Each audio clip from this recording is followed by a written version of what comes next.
Welcome to this explainer on the immutable architecture, the art of self-healing infrastructure. Let's just picture this scenario for a second. A critical production server just failed, right in the middle of the day.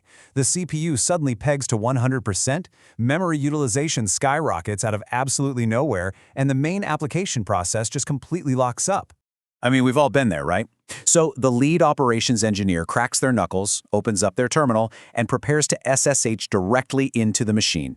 They're getting ready for that grueling manual labor of tailing the error logs, restarting the core service, and painstakingly nursing that dying server back to health, step by step. But here's where it gets interesting. Just as their fingers hit the keyboard, before they can even type a single command to diagnose the issue, the infrastructure automatically terminates the instance. It just kills it. And less than a minute later, without a single human intervention, a brand new, perfectly healthy replacement server launches instantly and starts taking production traffic. The engineering team, they just sit there and stare at the screen. Nobody touched a keyboard, nobody issued a restart command. The system just handled it. And this brilliantly illustrates what just happened. The infrastructure actually healed itself. Notice the contrast here. For decades, the traditional server management mindset treated infrastructure like a collection of pets. When a server got sick, you logged in, applied a manual hotfix, patched it, and stayed up all night trying to keep it alive. But those manual repairs, they create a massive, hidden danger, and that's configuration drift. If you fix server A by manually changing a file, but you forget to change server B, well, you suddenly have wildly inconsistent server configurations across your fleet. Your environment quickly becomes this fragile, unpredictable mess that nobody on the team truly understands. So that old mindset of repairing servers manually, it's dying. Welcome to immutable infrastructure. The absolute crucial point of this entire philosophy is this. In an immutable architecture, once a server is deployed, it is never modified, ever. If it breaks, if it gets hacked, or if it simply needs a basic software update, you do not try to fix it. You destroy it entirely, and you replace it with a perfect clone. Think about this through a concept from nature for a second. Take biological cell regeneration. Your body doesn't try to surgically repair a single damaged skin cell. That would be wildly inefficient and, frankly, practically impossible.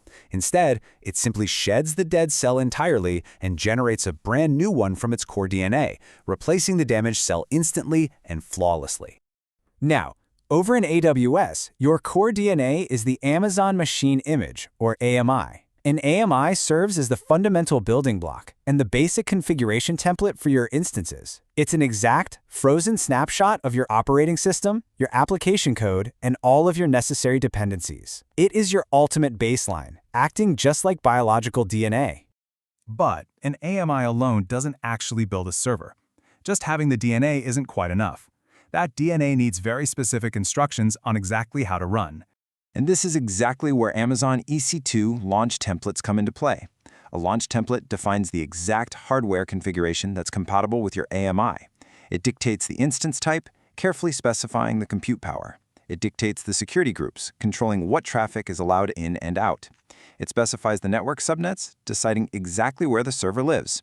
And it assigns the IAM roles that the instance will use to access other services when it finally wakes up. Now, here's the infrastructure mindset shift that most engineers honestly never realize. There is a massive trap on your SOA-C02 exam. And honestly, the exact reason so many companies suffer catastrophic, extended outages is failing to understand launch template consistency.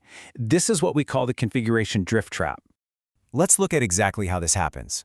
Let's say an engineer logs into an unhealthy instance and manually updates the application code to fix a really nasty bug. The server stabilizes, the memory drops back to normal. The engineer thinks they just saved the day, but they just created a time bomb. Because they repaired the server manually in the heat of the moment, they never updated the underlying AMI or the launch template. The blueprints are completely out of date. So the next day, traffic suddenly spikes. Your auto-scaling group detects the heavy load and immediately triggers automated provisioning to add more capacity. But here's the catch. Auto-scaling doesn't know anything about that engineer's manual hotfix. It rapidly reads the old launch template, boots up 5 new instances using the old broken AMI, and aggressively dumps live production traffic right onto them. And those new instances instantly fail. You tried to repair the infrastructure instead of replacing it, and it brought down your entire business. To build true, self-healing systems that prevent this entirely, you absolutely must bind your launch template directly to an auto-scaling group. The auto-scaling group acts as your automated system administrator. It constantly monitors your EC2 health and reachability checks. The exact moment an instance fails a health check, the auto-scaling group mercilessly marks it as unhealthy. It shows absolutely no attachment to the server whatsoever. It doesn't page you at 2 in the morning to ask for permission. It immediately terminates the bad instance, reliably reads your up-to-date launch template, and provisions a brand new, pristine instance to flawlessly maintain your desired capacity. This is the disposable infrastructure mindset.